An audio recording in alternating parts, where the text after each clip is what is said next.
Perfect. So here we are.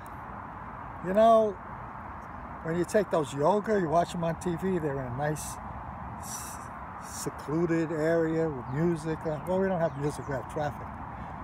But I wanted to do someplace nice because we're going through some real tough growing pains because my daughter, very detailed oriented. Me, ready, fire, aim. And she has to edit everything I do. And the sound ain't right, the picture ain't right, the lighting ain't right. Well, what am I gonna do? Do I look like I'm a technician in the movie business? No. I'm just a regular guy that wants to get a message across.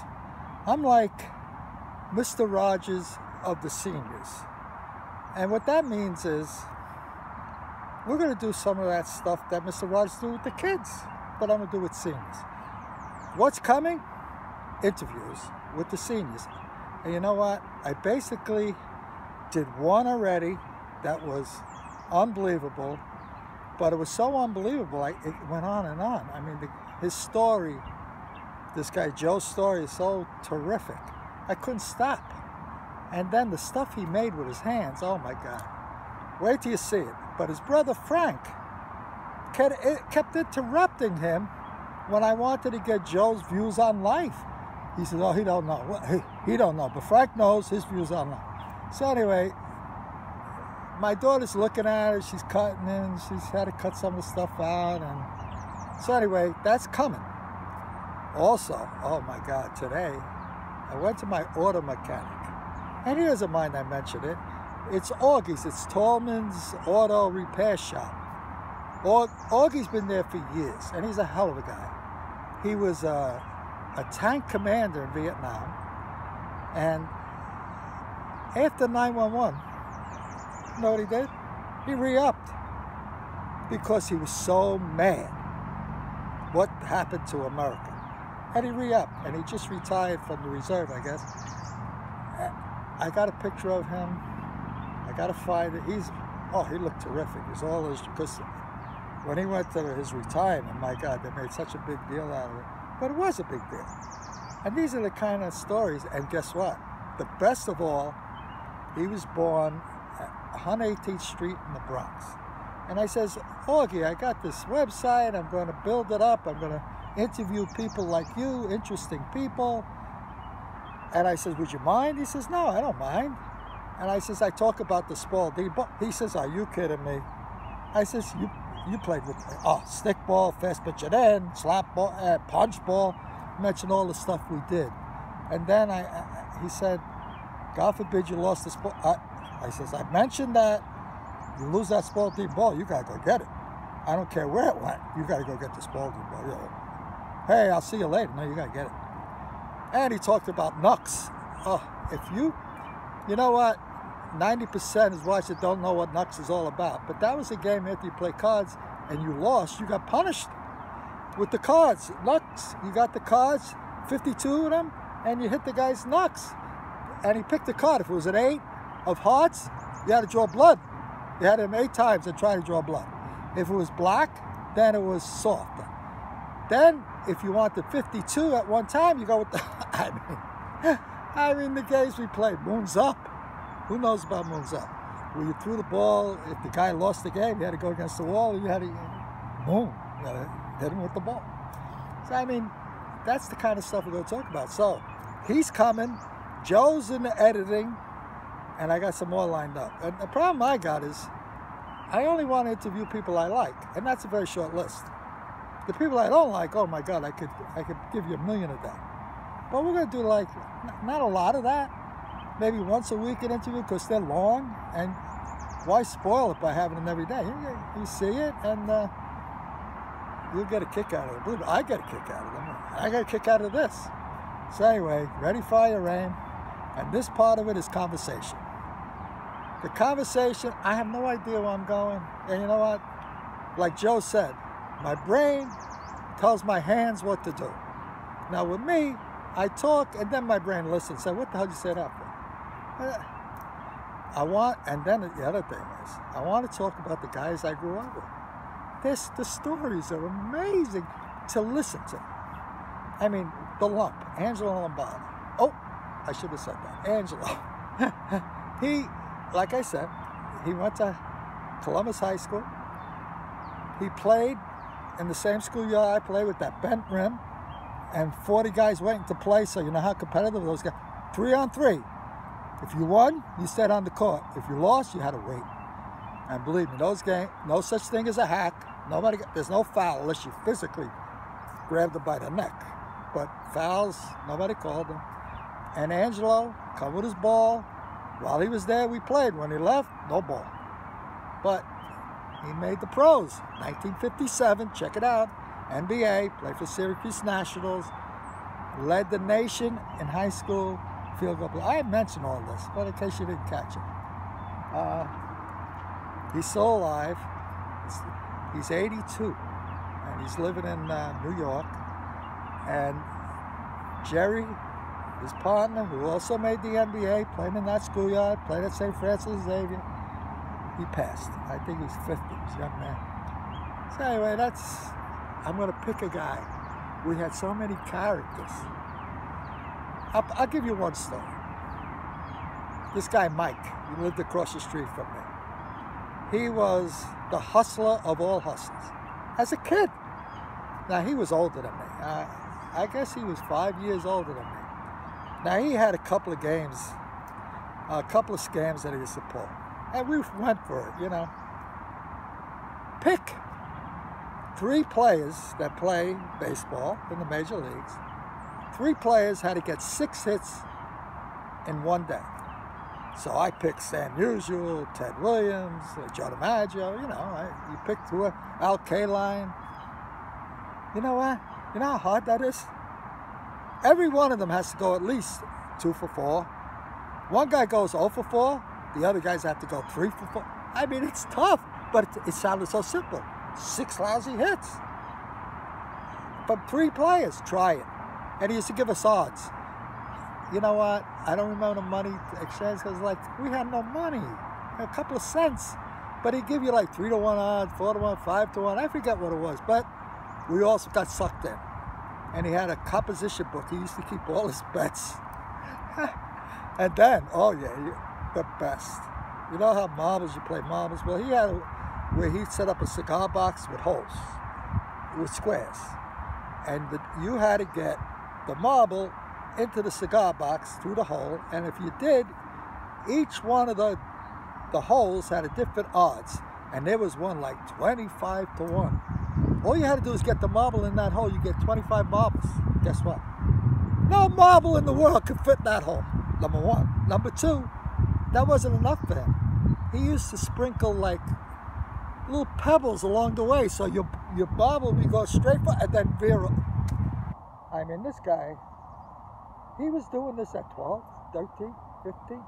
I mean, he was an operator for Borgo. I mean, you know, between you and I, if you were born in my neighborhood, everybody had a little larceny in them. You know, it's the kind of neighborhood you were brought up in. You know, the bookies were idolized, for Christ's sake. You know, and the biggest bookie in the neighborhood would carry the packages home from my mother. Say, where do you want to put the packages? In the kitchen. So there were different times, but they're not unusual times. And really, the young people watching this are really stupid. But the older people, the seniors, will identify. Punch ball, stick ball, fast pitch it in. Oh, how many days you play fast pitch in, no matter what the weather was. One more story that I could tell you that you really enjoy. Today, my grandson, when he was in high school age, he was in this league. And the first game they played, they came with their uniforms on hangers. And they hung them on the dugout wire, fence. And I says, what the hell? And everybody had 2 bats. 2 coming out of that bat. Everybody has 2 bats. I don't know what, you only can use 1 bat, but 2 bats. And by the way, my grandson's terrific. He plays for college, so it must have worked, but 2 bats. So here's the story. When I was a kid, we played the summer league, which was a stupid thing. I mean, it was, each elementary school had a summer school, so to speak. You go there and play hockey, play different, and we had a baseball team. And on our shirts, we had a t-shirt, and they with a marker, they put PS 83. That was on. And I'm going way back then. So anyway, we win every game we play. Why? We had a ringer pitching. I was the catcher. He's throwing for 40 feet away. He's killing me. At my hand, black and blue. But this guy could throw heat. So nobody used to hit him. And we won every game. So now we're playing the championship. We had to play it at Evander Childs High School. No parents. We walked. The whole team walked without one bat.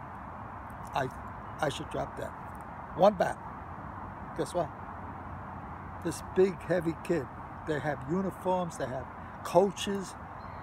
They had a duffel bag full of bats. We had one bat. So anyway, this big, heavy kid is pitching. The second kid up hits the ball, breaks the bat. Now we got no bat. No bat to play the championship, the city championship, no bat. So we have no coach. We asked the coaches of the other team and said, could we have a bat? We don't have a bat. You know what the guy gives us? A fungo bat. We couldn't even hold it. That thing was so damn heavy. So turns out we lost like 2-1. But if we could get around, if we had a light bat, we'd kill the guy. But we couldn't get, it was so heavy and the kids throwing fast, you know, so that was one bat. Today, everybody has two. Is there something wrong with this picture? But that's the way it was. Was I unhappy? Absolutely. We knew from nothing about stuff like that. We just went out and played. And I guess in a way, you look at the way we were brought up, maybe, I don't think we were poor, but if we were, we didn't know. We didn't know because we had family. My whole family was the same neighborhood. And my grandfather, he built his house. He built the house. It's still there. It's a beautiful house. 3-family now. It used to be a 2-family. We made 3. Brick. My grandfather was a master carpenter. In fact, my uncles did an addition. Well, they changed the parlor into a sunroom, whatever the hell they did. And they took down the plaster. Guess what? They said he must have measured with a ruler. Every nail was perfect. But the guy came from Italy. He worked as an apprentice under a master carpenter. So you didn't become a master carpenter unless you worked. He actually lived with the man to learn the trade. So anyway, you see I'm all over the place. But we got something else better to do it. You know what I mean? So this is segment season 1. Segment, I think it's 5. The Joe interview, that's going to appear as soon as my daughter cleans it up. She's coming on Saturday to take pictures of the stuff he made. Because I took it, I didn't do it any justice. Handmade. He was a blacksmith, for Christ's sake. And he made this stuff with his hands. So that interview is going to be the first. But then I got guys talking at McDonald's about, oh, my prostate, this, I had cancer, this, or I got to go to the skin doctor.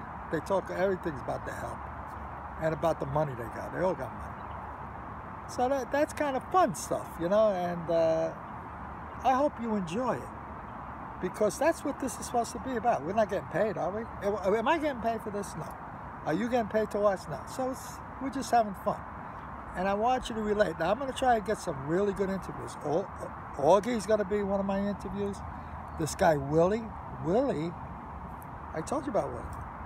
$20,000 he bets one day, goes to Vegas. He bets on the futures, on football, and he comes back the same day. He's 90 years old. And every Wednesday he goes to the track, Belmont, and he says, today I saw him, hey, Willie, how you doing? He says, oh, I won $1,700 last week. And the week before I won $700. I said, He said, I don't know what the hell I'm doing. I mean, the guy is, every Wednesday he goes. But he wouldn't do an interview yet because he's a little shy. You know, I got to get it out of them. But his life is very, very interesting. Well, he would work for the liquor authority. Come on. And he used to go at night to different bars and look if there was any action being done over there. You know, he just watched it because he pulled their license if they didn't run a clean shop. So that's, and he loves sports. He loves it. He's a Michigan fan. Oh my God, I hate Michigan, but he loves Michigan. And we go all about it because my daughter went to Notre Dame, my grandson went to Notre Dame, and there's a big rivalry between those two schools. So yeah, wait till you hear his. He's fun. I love the guys. Well, every interview I give the people I like, I told you that. They're so interesting. And I'm sure your lives are interesting too. But you ain't telling me, I'm telling you. So, I'm going to try to do well. I'm going to try, hey, this story just happened. You know, I'm dancing in one of the, if you go on my website, you see that I'm dancing to Johnny Cash. Guess what? He has some kind of, what do you call it? Where you're not supposed to use it? Whatever it is, I put it on YouTube. I go to YouTube so my daughter could get it because it's too long. And the Johnny Cash song allowed it. He says, old man dancing. It's okay. I don't know. What do I know about infringements? You know what I mean? But how do you like the scenery? Huh? You want to do a little yoga? Well, let me see. How long well, that's it. I hope you enjoyed it. There'll be other segments. Like I said, we're going to follow guys I grew up with, and there were some of them were beauts. We're going to have interviews. And like I said, Mr. Rogers of the seniors. That's who I am. I got to get a sweater, I guess. But that's it. Cut.